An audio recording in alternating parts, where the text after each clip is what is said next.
April 1945. The air in Europe smelled of death and gunpowder, but also, for some, of an imminent end. The Third Reich, the empire that promised 1,000 years of glory, was crumbling in a matter of days. Its borders, once swollen with conquest, were shrinking like the skin of a drum thrown into a fire. In the west, American and British divisions had reached the Elbe River, a serpent of water less than 100 kilometers from the cursed capital, Berlin. Their tanks, almost unscathed, were aimed like daggers at the heart of the Nazi regime. Hundreds of kilometers to the east, in a Kremlin office flooded with the smoke from his pipe, one man stared at a map with predatory intensity. Joseph Vissarionovich Djugashvili, known to the world as Stalin, did not see geographical lines or city names. He saw power, legacy, and above all, an intolerable threat. The idea that the Western allies, his partners of convenience, could snatch the ultimate prize was a personal affront, a strategic humiliation he could not permit. Berlin was not just a military objective, it was the profane altar where fascism must be sacrificed, and the blood of that sacrifice had to be, unequivocally, Soviet. Honor, vengeance, and the future of Europe would be decided in this race to the capital of the Reich. Thus, with the urgency of a man who sees history slipping through his fingers, he summoned his two hounds of war, the two most formidable marshals forged by the Soviet war machine. Meanwhile, on the eastern bank of the Oder River, crouched among the pine forests and muddy fields, stretched a force that defied imagination. It was the First Belarusian Front, an ocean of men and steel under the command of Marshal Georgy Konstantinovich Zhukov. Millions of soldiers, veterans of Stalingrad, of Kursk, of Operation Bagration, awaited the final order. Their faces, weathered by 4 years of a war of annihilation, reflected not fear, but a grim patience and a burning longing. For a private like Dmitri, who had seen his village burned and his family disappear, Berlin was more than a city. It was a promise. It was the culmination of a 2,000-kilometer march through ruin and pain. He cleaned his Mosin Nagant rifle for the 100th time, the smell of oil and metal mingling with the damp scent of the earth. Around him, the murmur of thousands of conversations was a symphony of hope and thirst for revenge. They spoke of going home. Yes, but first, they spoke of reaching the Reichstag. Zhukov's might was biblical. Thousands of T-34 and the monstrous IS-2 tanks lay hidden under camouflage nets, their cannons aimed west. Batteries of Katyusha rocket launchers, Stalin's organs, were arranged in endless rows, ready to unleash a hell of fire and steel upon the last German defenses. The air vibrated with a contained energy, the tense calm that precedes an earthquake. On the other side of that calm, or on the Silo Heights, the atmosphere was starkly different. There was no hope there, only grim duty and the certainty of the end. General Oberst Gotthard Heinrici, an old-school Prussian aristocrat, observed the Soviet positions with the resigned gaze of an expert. He knew he could not win. His men were a desperate amalgam, remnants of Wehrmacht divisions, SS fanatics, old men from the Volkssturm militia, and boys from the Hitler Youth, some so young they could barely carry the Panzerfausts they were given. Fuel was a luxury. Ammunition was rationed by the hour, not the day. Food was a watery soup and hard bread that tasted of ash. The mood of the German soldiers was not of fighting, but of survival. Their only goal, whispered in the trenches and makeshift bunkers, was not to defend the Reich, but to hold on long enough for their families, their comrades, to flee west and surrender to the Americans, to anyone but the Red Army, whose advance was preceded by stories of apocalyptic brutality. Vengeance was about to cross the Oder, and every German soldier knew his destiny was to be the dam that would break before the tide. Stalin's directive, the supreme objective, was simple in its brutality. Take Berlin and do it fast. Before May 1st was the sacred day of the international proletariat. The red flag with the hammer and sickle had to fly over the ruins of the Reichstag. It was a political deadline, not a military one. A symbolic gesture for which Stalin was willing to pay any price in blood.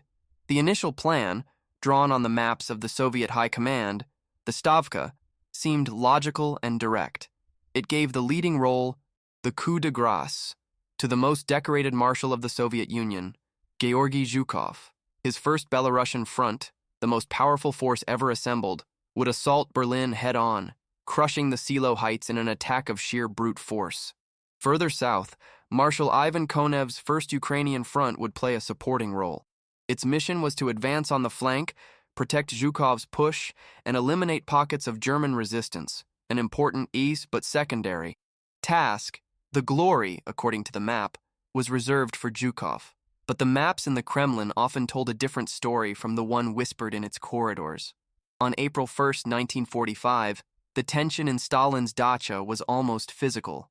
Zhukov and Konev, the two titans of the Red Army, stood before the supreme leader. Zhukov, of peasant stock but with the bearing of a Caesar, was the embodiment of iron will. His face, marked by weather and lack of sleep, was a map of the war's most crucial battles: Moscow, Stalingrad, Leningrad. His name was synonymous with victory. He believed, with unshakable certainty, that Berlin belonged to him by right. It was the crown jewel that would complete his legend, the final punctuation to a career forged in fire and relentless discipline. For Zhukov, the lives of his soldiers were a resource, fuel for the war machine to be expended efficiently to achieve the objective. Beside him, Ivan Konev was an equally imposing figure, but with a shadow of resentment in his eyes. Also from humble origins, he was a brilliant commander, a master of maneuver and encirclement, tactically more flexible and cunning than his rival. But Zhukov's fame constantly overshadowed him. A deep wound poisoned their relationship. In 1941, after a military disaster, it was Zhukov who intervened to save Konev from a firing squad ordered by an enraged Stalin. He saved his life, but branded him with a debt of humiliation that Konev yearned to repay on the battlefield.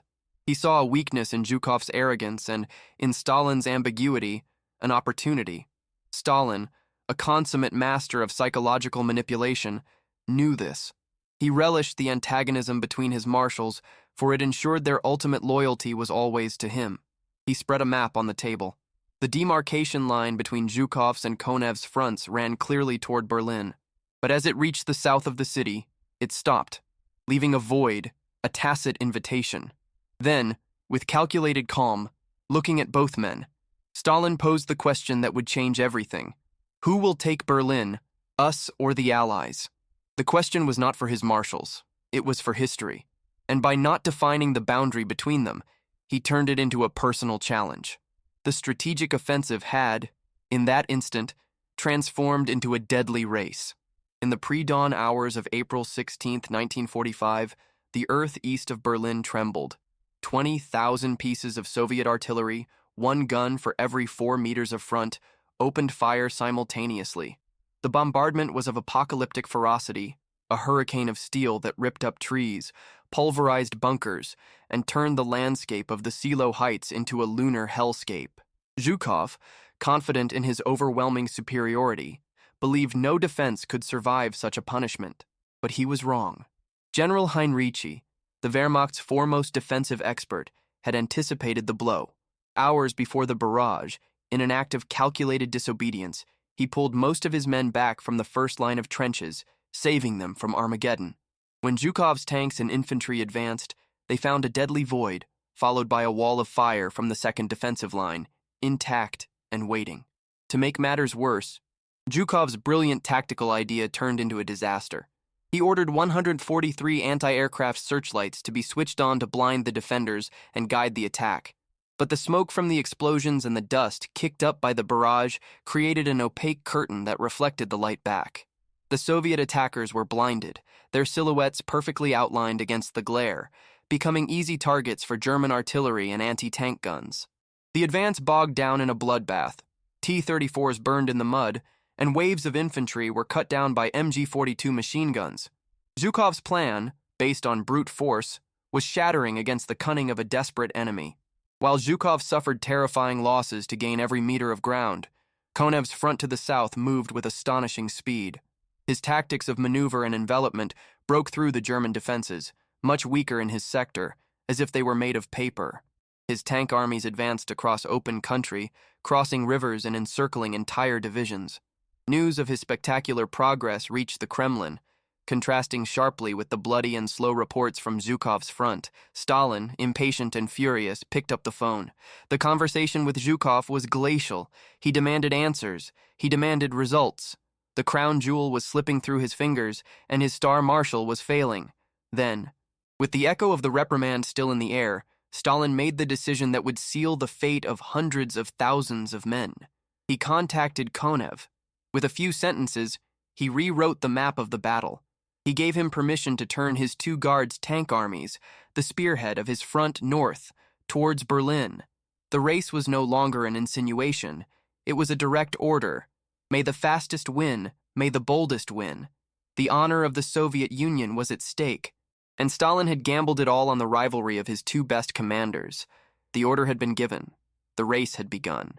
A battle within a battle was about to unleash hell on Berlin, a storm of steel and ambition that would crush the last vestiges of the Third Reich.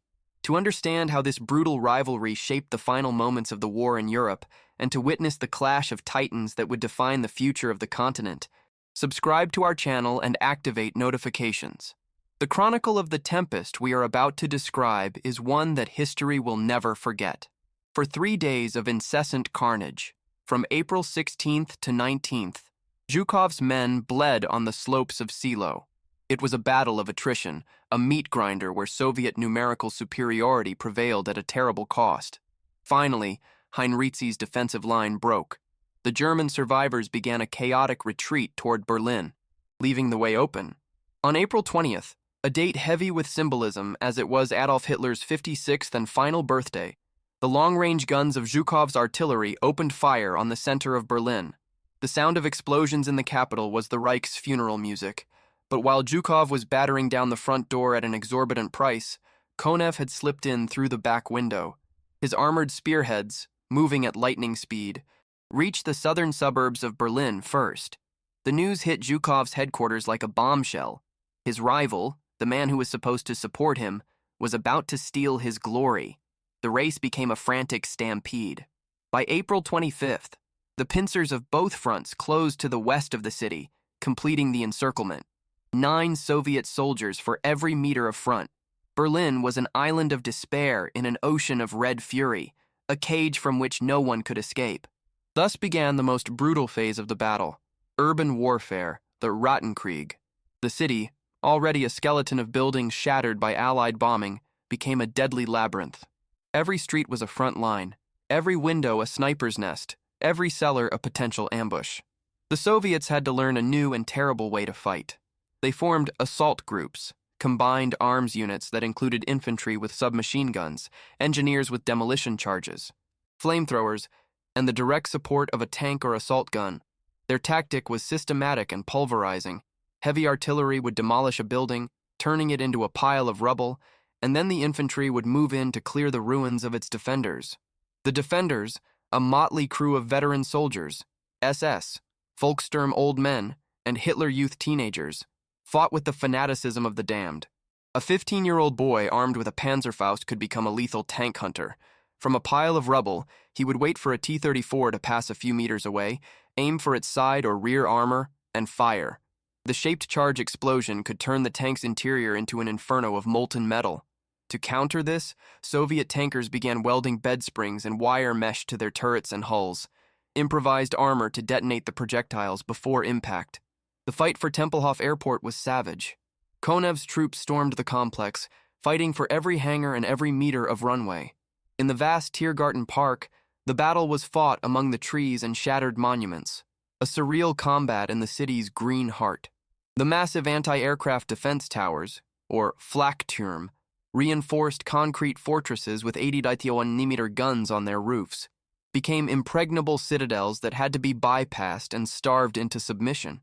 The rivalry between the marshals carried over to the streets. Units from Zhukov and Konev, advancing from opposite directions, often met in a confusing melee, sometimes exchanging fire before realizing they were fighting compatriots.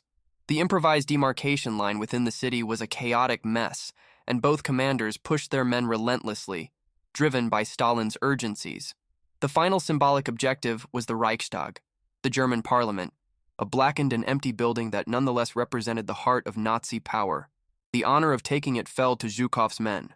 The assault began on April 30th. Soldiers crossed the Spree River under hellish fire, fighting for every room and every corridor of the colossal building. The red flag was raised on the roof while fighting still raged on the floors below, an image that would become the undying icon of Soviet victory and German defeat. The insane race instigated by Stalin, though terribly costly in Soviet lives, had a devastating tactical effect on the German defense. The simultaneous attack from the north, east, and south prevented the German generals from concentrating their meager reserves. Every time they tried to reinforce one threatened sector, another would collapse. General Helmuth Weidling, the last commander of Berlin's defense, found himself in an impossible position, trying to plug the holes in a dike that was breaking everywhere. Meanwhile, in the fantasy world of the Führer bunker, 50 feet beneath the Reich chancellery, reality had ceased to exist. Hitler, his body trembling and his mind disintegrated by rage and Parkinson's, moved ghost armies on a map. He ordered General Wenck's 12th Army to break the encirclement from the west and the 9th Army, already encircled and nearly destroyed, to attack from the southeast. These were the orders of a madman. Those armies had neither the strength nor the fuel to reach Berlin. They were intercepted and annihilated by Konev's forces long before they got near the city. The competition between Zhukov and Konev created a domino effect that accelerated the collapse. The speed of the Soviet advance made any counterattack plan irrelevant. The news that Konev's tanks were in the southern suburbs while Zhukov's troops were still fighting their way in from the east sowed panic and despair in the German high command. Coherent defense disintegrated, giving way to a series of isolated, hopeless battles. The psychological effect was total. For the soldiers and civilians trapped in the city, the roar of Soviet guns from all directions was not just the sound of a battle, it was the sound of the end of the world. Frustration in the German command turned to resignation. The only objective left was to try to save what civilians they could, a near impossible task amid the chaos. On April 30th, 1945, with the echo of Soviet rifle fire reverberating just meters above his head, Adolf Hitler bid farewell to his staff, retreated to his private quarters, and shot himself in the temple. His 1,000-year Reich had lasted 12. News of his death spread slowly through the remaining circles of power. For one more day, the fighting continued, driven by the fanaticism of SS units who refused to surrender, but organized resistance was extinguished. On May 2nd, Artillery General Helmuth Weidling, a man tasked by fate to preside over the death of a capital, crossed the Soviet lines under a white flag. He was taken to the headquarters of General Vasily Zhukov, the defender of Stalingrad, now one of the conquerors of Berlin. In a dark cellar, Weidling signed the order of unconditional surrender for all troops in the garrison. Shortly after, Soviet vehicles with loudspeakers drove through the ruined streets, broadcasting his voice. Every German soldier must lay down his arms immediately. An eerie silence, broken only by sporadic fire, began to fall over the city. Stalin, in a final gesture of control, awarded the official glory of the victory to his original marshal. It was Zhukov who accepted the formal surrender and his name that would be forever associated with the fall of Berlin. Konev, despite his brilliant and swift advance, would remain, once again, in the background. The final statistics of the operation were chilling. In just over 2 weeks, the Red Army suffered more than 360,000 casualties, including 81,000 killed or missing. It was a victory bought with a river of blood. On the German side, the figures are harder to ascertain, but an estimated 90,000 to 100,000 soldiers died, and nearly 500,000 were taken prisoner. Civilian casualties, caught in the crossfire, are numbered at over 125,000. The legacy of the Battle of Berlin is complex and grim. It was the final agony of the most monstrous regime in modern history and an indelible symbol of Soviet revenge for the Nazi crimes on their soil. But the deadly race between Zhukov and Konev, deliberately fomented by Stalin, is a testament to the unforgiving nature of his own regime. A dictator's paranoia and his marshal's ambition added tens of thousands of dead to a war that was already won, sacrificing lives for political prestige and personal glory. Years later, Zhukov himself would taste the poison of Stalin's paranoia. His immense popularity made him a threat, and the Marshal of Victory was stripped of his posts and exiled to obscure military commands, a reminder that in the Soviet system, no victory made you safe from the leader. The fall of Berlin not only marked the end of a war, it carved the division of a continent in stone, its scars enduring for half a century.